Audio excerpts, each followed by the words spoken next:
Hello friends, எல்லோரும் எப்படி இருக்கீங்க? இன்றைக்கி நம்ம வீடியோவில் என்ன பண்ண போகிறோன்னா, ரோட்டு கடையில் கிடைக்கக்கூடிய பட்டாணி மசாலா பண்ண போகிறோம். அதுக்கு இப்போ ஒரு கப் அளவுக்கு பட்டாணி எடுத்து வச்சுருக்கோம், வெள்ளை பட்டாணி. இந்த வெள்ளை பட்டாணி இப்போது நல்லா அலசி ஒரு கப் பாத்திரத்தில் சேர்த்துக்கலாம். இதை இப்போது 2-3 தண்ணி விட்டு நல்லா அலசி எடுத்துக்கோங்க.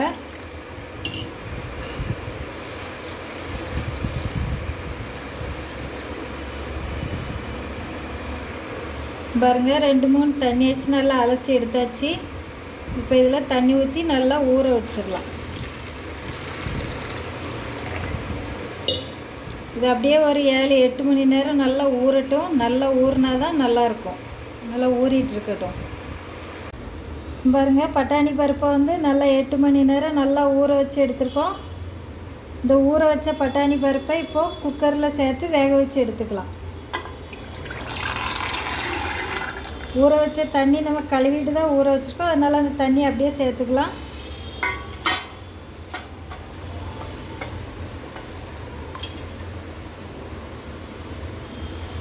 இப்போ இது கூட ஒரு 1/2 ஸ்பூன் அளவுக்கு 1/2 டீஸ்பூன் மஞ்சள் தூள்,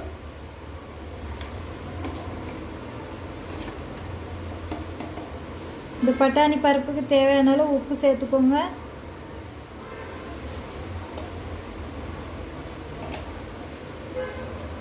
இப்போ இந்த பருப்பு கூட கொஞ்சமாக தண்ணி சேர்த்து இதை ஒரு 5 விசில் விட்டு எடுத்துக்கலாம். இப்போ குக்கரில் வச்சாச்சு. ஒரு 5 விசில் வந்ததுக்கப்புறம் பார்க்கலாம். அதுக்கு முன்னாடி நம்ம இதுக்கு தேவையான மசாலா ரெடி பண்ணிட்டு வந்துடும். இது அப்படியே ரெடி ஆகிட்டு இருக்கட்டும்.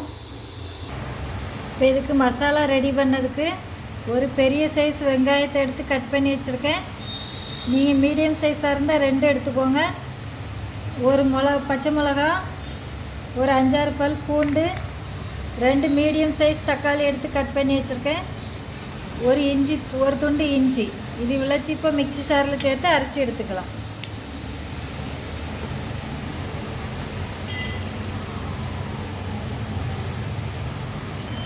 இதை இப்போ நல்லா பேஸ்ட்டாக அரைச்சி எடுத்துகிட்டு வந்துடலாம். இப்போ பாருங்கள், நம்மளோட பட்டாணி பருப்பு நல்லா வெந்துடுச்சு. இந்த மாதிரி நல்லா மசிய வேகணும். இதை இப்போ நல்லா மசிச்சு விட்டுக்கலாம். ரொம்ப மசிக்க வேண்டாம். 1-2 முழு பருப்பாக இருக்கணும். பாதி பருப்பு முழுசாக இருக்கும், பாதி நல்லா மசிச்சு எடுத்துக்கோங்க. இப்போ ஒரு கடாயை அடுப்பில் வச்சுருக்கோம். அதில் கொஞ்சமாக எண்ணெய் விட்டுக்கலாம் தாளிக்கிறதுக்கு.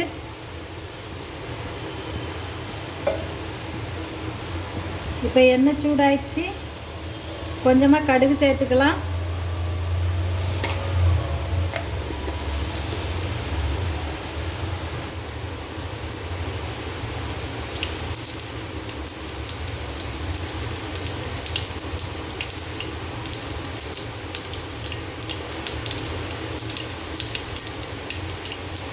கடுகு பொரிஞ்சிடுச்சு. கருவேப்பிலை சேர்த்துக்கலாம். இப்போது நம்ம அரைச்சி வச்சுருக்க பேஸ்ட்டை இதில் சேர்த்துக்கலாம்.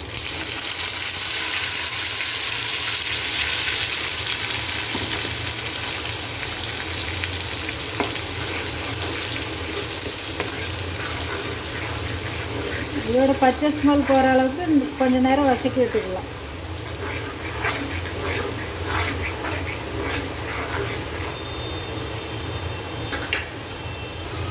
இப்போ இதோட பச்சை ஸ்மெல்லாம் போயிடுச்சு. இப்போ இது கூட மசாலா சேர்த்துக்கிடுவோம். ஒரு பச்சை மிளகா சேர்த்துருக்கோம், அதனால் பார்த்து சேர்த்துக்கோங்க. 1 ஸ்பூன் அளவுக்கு தனி மிளகாத்தூள், 1/2 ஸ்பூன் அளவுக்கு கரம் மசாலா சேர்த்து நல்லா மிக்ஸ் பண்ணிக்கலாம்.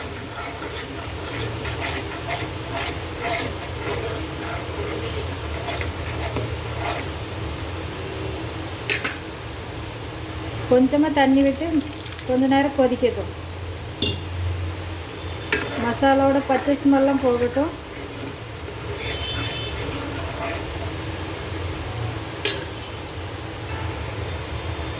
பட்டாணி பருப்புக்கு ஏற்கனவே உப்பு போட்டிருக்கோம், அதனால் இதுக்கு இந்த மசாலாவுக்கு மட்டும் உப்பு போட்டுக்கோங்க.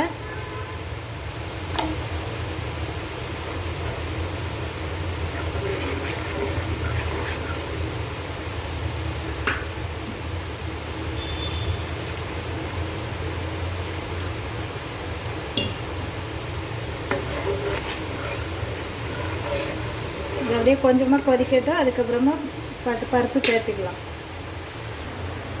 பாருங்க ஒரு கொதி வந்துடுச்சு. இப்போ நம்ம வேக வச்சு வச்சுருக்க பட்டாணி அது உள்ளே சேர்த்துக்கலாம்.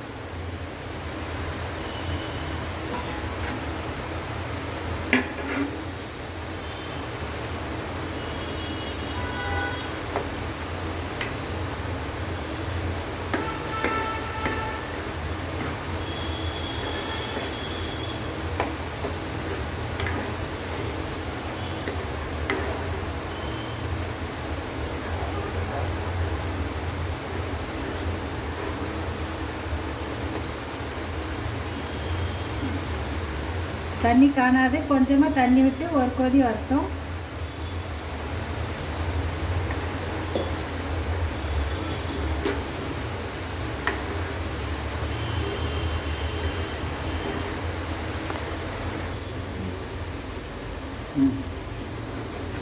இதுக்கு பாருங்க ரெடியாக ஒரு கொதி வந்துடுச்சு.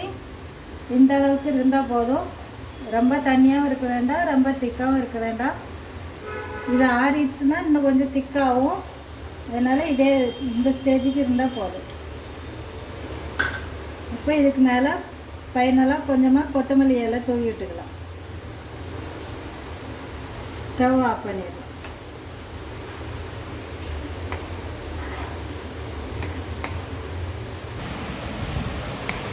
இப்போ பாருங்க நம்மளோட பட்டாணி மசாலா அழகாக ரெடி ஆயிடுச்சு. இதே போர் பாத்திரத்துக்கு மாற்றிடலாம்.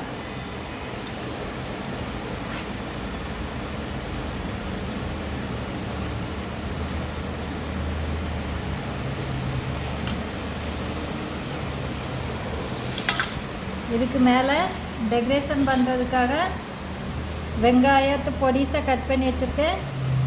ஒரு கேரட்டை பொடியை துருவி வச்சுருக்கோம். கொஞ்சமாக கொத்தமல்லி இலை பொடியை கட் பண்ணது. இதுக்கு மேலே கார்ன்ஃப்ளவர்ஸ் கொஞ்சம் எடுத்து வச்சுருக்கேன். இது எல்லா கடைகள்லையும் கிடைக்கும். அப்படி இல்லைன்னா பானிபூரி இருந்தால் அதை இப்படி நல்லா பொடியாக நொறுக்கி வச்சுக்கோங்க. பீஸ் பண்ணி வச்சுக்கோங்க. இதை வச்சு இப்போ நம்ம டெக்கரேஷன் பண்ணிடலாம். ஃபஸ்ட்டு பொடியாக கட் பண்ண வெங்காயத்தை இப்படி மேலால் போட்டுக்கலாம்.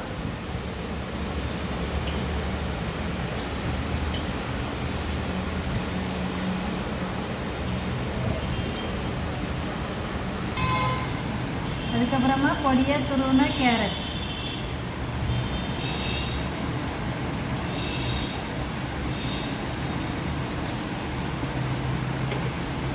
இதுக்கு மேலே பொடியாக கட் பண்ண கொத்தமல்லி இலை,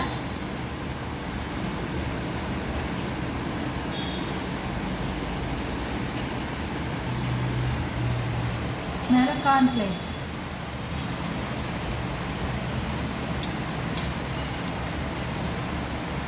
இவ்வளோதான் நம்மளோட ரோட்டு கடை பட்டாணி மசாலா தயார். ரோட்டு கடை பட்டாணி மசாலா தயாராகிடுச்சு. அழகாக தயாராகிடுச்சு பாருங்கள். பட்டாணி ஊறதுக்கு மட்டும்தான் லேட் ஆகும். செய்யறதுக்கு 10 நிமிஷத்தில் செஞ்சிடலாம். நல்ல ஹெல்த்தியானது. இந்த வீடியோ பிடிச்சிருந்தா லைக் பண்ணுங்கள், ஷேர் பண்ணுங்கள், கமெண்ட் பண்ணுங்கள், சப்ஸ்கிரைப் பண்ணுங்கள். மறக்காமல் பக்கத்தில்